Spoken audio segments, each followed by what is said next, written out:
thank you so much. As somebody just pointed out, it's cocktail hour. So thank you very much for coming to our panel, the last panel of the day here on the World Women Foundation stage. I am so excited for this panel and for this topic, which is how media and society portray and represent women over 40. So it's a bit of a provocative topic, but it's an important one and one that we need to be talking about. I'm most excited because I have these 4 fabulous women on the panel who are going to talk about everything from the Golden Girl portrayal of the 80s of women over 40 to the Golden Bachelorette of today portrayal of women over 60 to things like gender, agism in the workplace, and leadership. So a lot of really interesting topics. I'm going to start by asking these ladies to introduce themselves, maybe just who you are, what you do, and if there is a woman over 40 who inspires you. Yeah. You said age, right?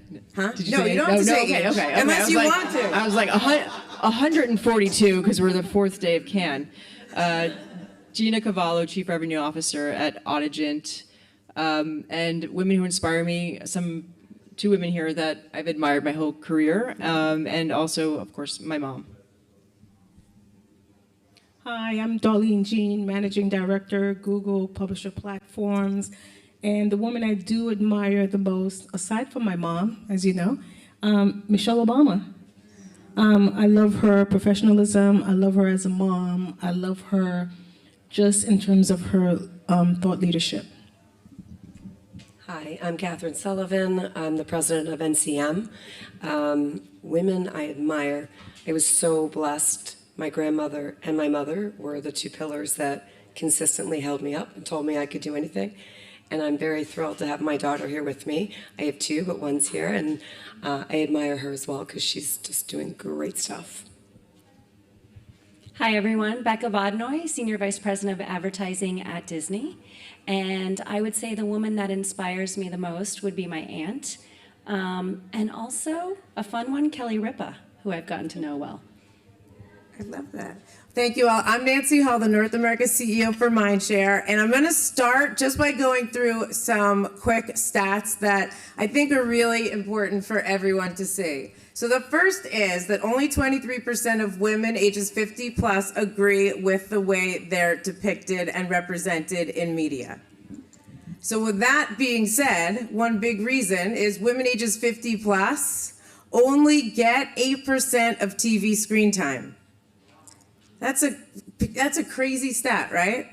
Okay, this one, I have to read it, and it's small, so just give me a moment. So female characters ages 50 plus more likely to be portrayed as senile, homebound, feeble, and frumpy versus men in 2019 films. How crazy is that? We don't look frumpy or senile. Some of us haven't been home in a month. Women ages 50 plus are more likely men ages 50 plus are more likely than women ages 50 plus to be shown as working and as an authority figure at work. The last one I'm going to show you, and then I'm going to reference it in a question in a few minutes. I did AI searches across 4 AI image generators to see what AI would spit out for women over 40, women over 50. So these first 8 images were a search of women ages 50 plus. Right? So there's a commonality. They all have gray hair, and they all look pretty old, right? The second one was ad execs, so advertising executives ages 50 plus. What's the commonality? 4 white men. That's what came up. So I just thought it was important to start with those stats and to level set on what we're talking about. I'm so loud though. I probably don't need the mic better. Okay, so the first question that I have for you all is this. Obviously, you heard in the title that the Golden Girls is part of the description of this session. The Golden Girls is an iconic show from the 80s that was culturally popular and relevant, and many people believe that it was a huge positive for women in the middle of their lives, friendships, relationships. But many, on the other side, believe that the Golden Girls portrayed women in their 40s, 50s, and 60s as old ladies. So for all of you, what side of the debate do you fall on? And did the show resonate with you at all? So whoever wants. Sure. Well, you know I love the Golden Girls because I grew up watching it with my grandmother every Friday, TJIF, as Catherine remembers. Yeah, I agree. They were portrayed much older, and I think there was a juxtaposition between was it when Sex and the City and Just Like That came out 2 years ago, that how differently they were the same age, where they were portrayed vastly different from aesthetic perspective. But what I love about that show, and to be positive about it, is every one of those women were going through a core life transition, and it was either they were either widowed or divorced, taking care of an elder parent. But the core was the friendships that bonded them, and I think they were restarting their lives, but they were doing it together.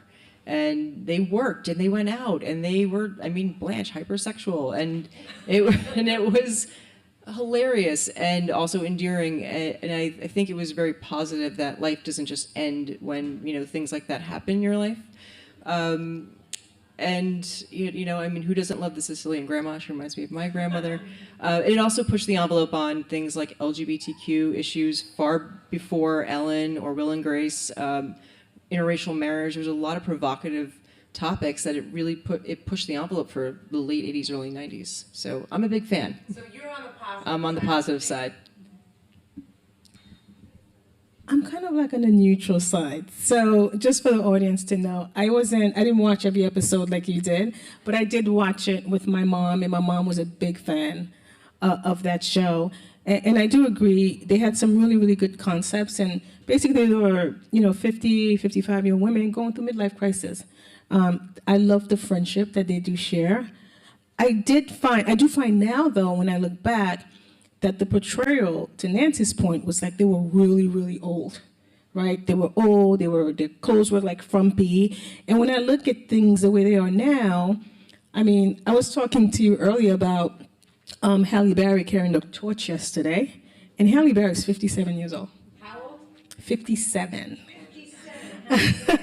Okay, so when I think about the Golden Girls and how they were portrayed then, with moving forward, which is all positive, which is a portrayal of women now, I do see a pretty big improvement. But what we do have in common is that a lot of women go through the midlife changes, right? Friendships are important. I do love the way they addressed a lot of the tough issues that weren't even thought about back then. So I'm somewhat neutral, like the show, but it was kind of negative in terms of how they were portrayed back then when you compare them with where we are now.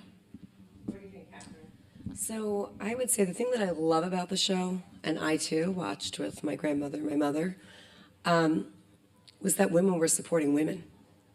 They were all about one another, and that hasn't necessarily been my experience in work.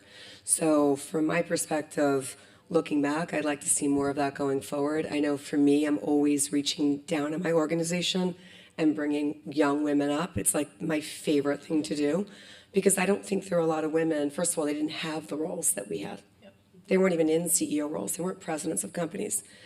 And now that I'm there, I want to make sure I'm bringing them right up with me. But there was a time, and that show was so different based on everything that was going on. It showed women uniting, and we need to do that more for one another. And I would say Catherine is definitely that woman. 10 years ago, we walked into a meeting together, never had met each other.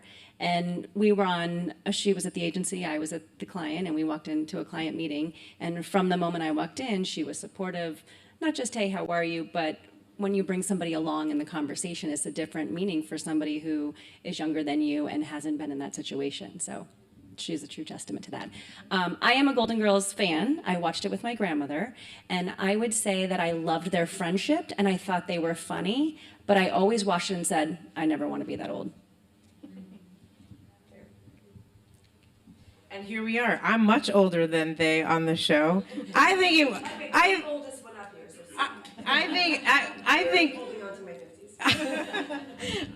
I think it was kind of negative because of the portrayal. Although if you look at the AI images of today, those women do look younger than, what were their names on the show?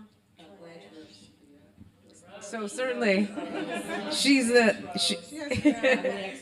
All right. So all that being said, as women over 40, do you feel that you are represented in media, print, TV, film, pop culture, advertising in a way that is positive and that you relate to? So, Darlene, you want to take that? Sure. I'm going to answer that from obviously an African American woman point of view. And I have to say it has improved, right? So if you think about back in the days with Weezy and Roots and all that kind of stuff in terms of how Black women were portrayed, and then you look at, like, again, Halle Berry now, in terms of how the portrayal is, you know, of her, it's evolved. I do think we have still a long way to go.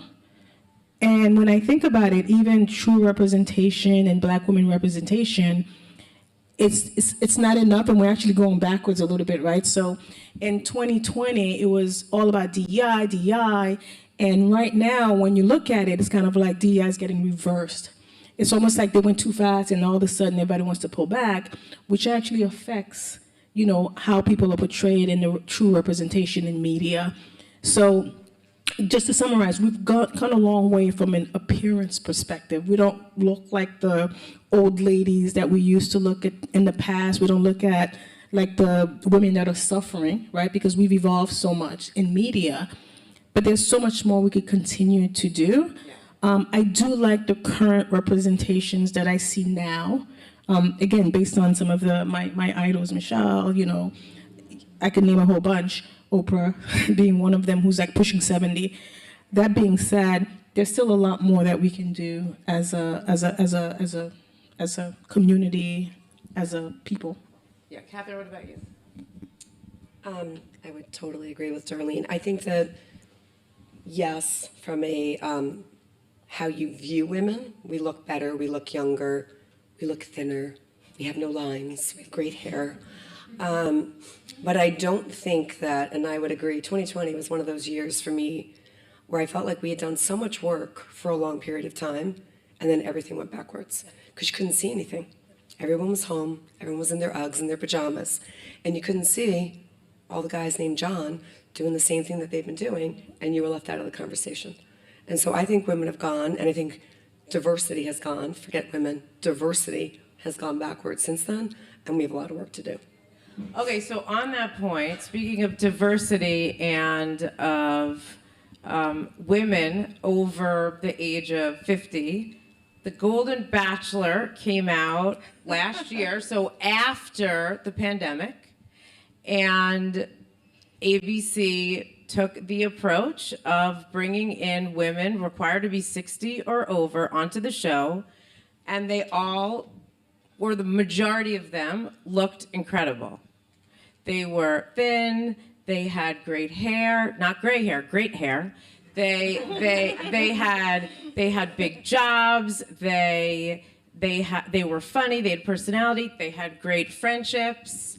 So to me, when I asked the debate about the Golden versus the Golden Bachelorette, I think that it was really a wonderful way to depict women over 60, and it started this conversation that we're having today. But many actually thought that the show was creating a stereotype of women over 60, and that it was similar to the way social media creates this image that young girls need to be thin and gorgeous. So, Becca, so I hate to put you on the spot, especially because you're with Disney, but as your own perspective or the Disney perspective, what do you think? Sure. Well, I can tell you when we announced that show, we were sitting in the upfront presentation and my phone rang 4 times.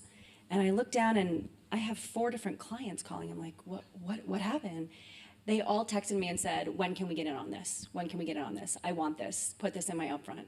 And so when I called them and asked them, what is it you want about this? And they said, because we're able to talk to women in a way that is very hard to do and no one does it. And that when we market to women or we try to talk to this group, they're put in a box. You're put in the beauty lens, right? It's all beauty, beauty, beauty. You're put in the smart lens. You're over here, you're over here. You're put in the life lesson lens. And so when you're able to speak to women that have had situations that are beautiful, that are fit, that are kind, that have gone through hard things, you're speaking to them across the entire lens. And that's one of the things being at Disney that ABC did in the writing that they tried to do, is that they make it speak real and that it is for everyone. I'm probably gonna break your heart a little bit because I don't like this. I don't like the genre. It's still The Bachelor. I We get no, it. again, I mean, from younger to older, it's a bit hard for me to watch these women, cry and fight and pine over this man that they barely know, and I'm going to marry a complete stranger, and oh my God, all of my validation is tied up in this stranger, because he's good looking. It's, to me, I feel like sometimes, and I'm sorry, it sets. I'm not sorry. It sets women back. I'm not sorry. Should we be Mary Tyler Moore vacuuming in her house dress, or Lucy and Ricky in separate beds? Like, to me, I'm not a fan of that show. It kind of hits me, triggers me a little bit. But I do think to your question, not to get too far away of it from what you asked me, it's not realistic. I'm over 40. Things, and I know this is starting to become, and thank God, more of a conversation. You mentioned menopause. But it's a real thing, and your body changes, and your hormones change, and you can't look like you were 22. It's not possible. Believe me, I try. But you're working out the same, and you're eating well, and it's just what we struggle with as we age. So I think it's really unfair, that is the expectation, because everyone's body's different and everyone's beautiful in their own way. Okay, but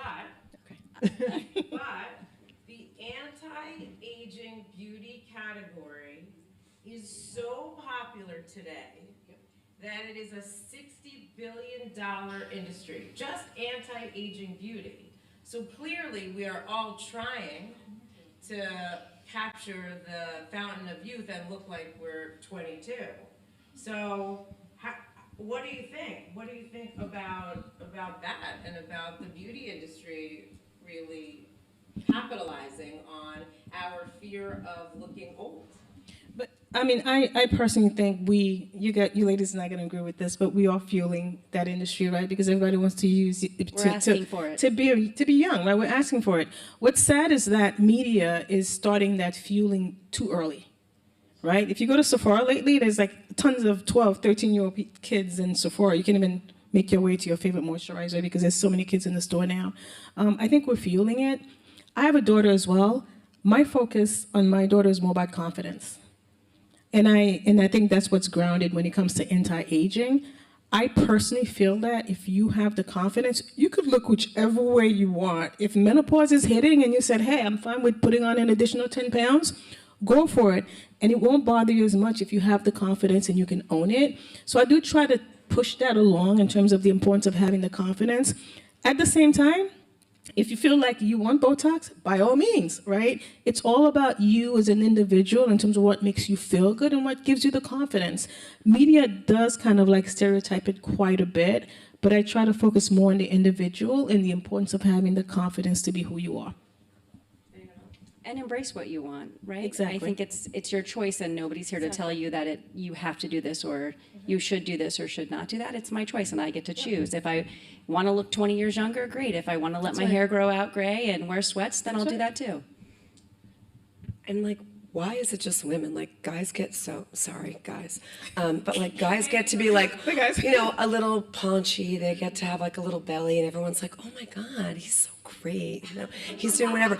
If a woman looked that way, it's like, oof, did you see her?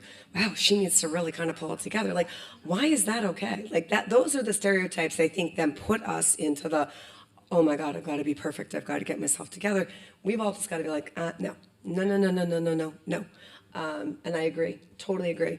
Own it, confidence. I know with my daughters, it has always been about what's in your head, how you think, own it. This all deteriorates. What's in here does not. So own it and be smart. And that's bigger, right? That's like a bigger message. Because I've been in a situation where I may see somebody who's maybe even potentially wearing something that I would never wear, but they feel confident about it. And I give them props. And I'm like, wow, good for you, right? Because I can't pull it off. Doesn't mean you shouldn't pull it off. But if you feel confident about it and you can run it, hey, it makes you feel good. Go with what makes you feel good. Exactly. All right, so let's switch tacks here for a minute and talk about the workplace, aging in the workplace. Years ago, there was a show, I can't remember, I think it was on HBO, called Younger. Some of you may have seen it. Sutton Foster starred in it, and it was about a 40-year-old woman who had left the workplace to raise a daughter, and her daughter was older, maybe in college, and so she wanted to re-enter the workforce. She worked in publishing. Nobody would hire her. She was too old. People even told her that. She wound up pretending to be 26, and she got a job in publishing and had a good and big career. So the question for all of you is, have you ever felt any of that gender-based ageism in the workplace? Do you have any stories that you would share? I can't say that I have. I actually feel at 42, I feel more comfortable in my skin. I feel more confident. I love where I am right now. I do love that show. It is incredible. And I think it really, if you bring it back even to present day, puts a lot of, it shines a lot on how women are treated in the workplace, moms are treated in the workplace. So any working mothers have a comment? Absolutely. I'm hot on this topic, but I think this also goes back to women supporting women, right? What Catherine touched upon earlier, and I've been fortunate that I have had female leaders at Disney that have always given me the opportunity and brought me along with them. But 14 years ago when I had my son, I walked into our boss, Rita Farrow, and I said, I have to work from home on Fridays. This is how I can do it all, but you have to let me work from home on Fridays. Let's do a trial run of this. And she was one of the biggest supporters ever before working from home was a thing. But that gave me the flexibility to feel like I could do it all. Oh my God, I have so many stories. I'm the oldest one here, so I got a ton of stories. One of my favorite, this is a story I probably shouldn't be repeating, but I will, because why not? I remember going in to tell my boss, that was a man, that I was pregnant. And I said something to him, and he's like, well, looks like someone took care of you. I was 28 years old. And I was just like, what the literal F? Like, what is going on here? I remember walking out, and it was in front of like a whole group of men. I was the only woman in the room. And I walked out, I walked into my office, and I was like, all right, you got to do this. I walked into his office, I closed the door, and I said, are you kidding me that you just spoke to me that way in front of everybody? I'm like, I know I'm going to be fired. I know I'm going to be fired, and I don't care. And I just said, that is such nonsense that you just embarrassed me. Like, why would you do that to me? And I walked out, and I'm like, that's it. My career is over. I'm going to figure out what I'm going to do next. And he walked into my office 20 minutes later, and he's like, close the door. And he's like, I apologize. He's like, no one's ever said that to me before. I'm like, it's not funny. Like, it wasn't a joke. Like, I'm 20. I'm the youngest person here. Forget about, but like being pregnant is not like something you go, oh, let's just go tell the whole world. Like, I'm telling you something, and you decide to just like throw up all over it. And that was the first time where I was like, you have to have your voice. And I remember my dad saying to me, you need to stand up for yourself and do what's right. And if it costs you your job, it costs you your job, you're fine, and you're better off for it, keep going. So that was one. I could give you 10 more, but I'm sure you don't want that. That's over cocktails if I say it again later. But look, it's come a long way from then, but it's still not supportive enough for all diversity, for all walks of life, and for whatever we choose to do, live by. It's not okay. Like, not one way is right. So let everyone be. As long as they're doing their job and they come into the office, they do what they're supposed to do, let them be. Let them be. I do like the standing up for yourself. Oh, you bet. And I think that's the most important thing, right? Because sometimes we have a perception in our minds, like, for example, when your boss said that, you could have kind of went into your office and not said anything. But the fact that you stood up for yourself, it could have been a teaching moment for him, right? He didn't know. Oh, by the way, it was 100%. And I remember saying to him, you only have 2 sons, but what if your son's wife, who is pregnant right now, was me? Would you be okay with someone talking to her that way? And he just stared at me and he's like, that they just didn't know any better because it was so okay. And no one stood up. There were no women, by the way. There were no women around, so it didn't matter. I mean, I was literally in a sea of men. So, like Becca, similar, when I had my son, I just said I was working from home, and this was way before working from home was a thing. I worked from home every Monday because I needed to be there for my son, I needed to be there for my family, but I also adjusted my work so that I could accommodate my children.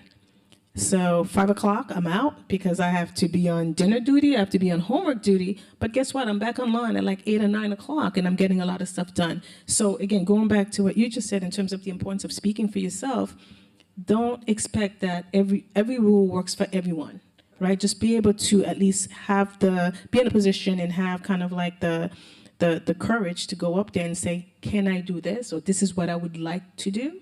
It's better to wait to get a no than to just not ask and then just be kind of like under your skin, kind of like being upset about it. So I love all your answers. We can all rejoice in the reality that many of the meetings that we've all had in Cannes this week have had a lot of senior level, smart and accomplished women in them. So I just want to read a stat and then ask you guys a question. So a 2023 study showed that only 8% of CEO positions in the S&P 500 are held by women. Okay? Until recently, men named John had a greater representation in the CEO office in S&P 500 companies than women.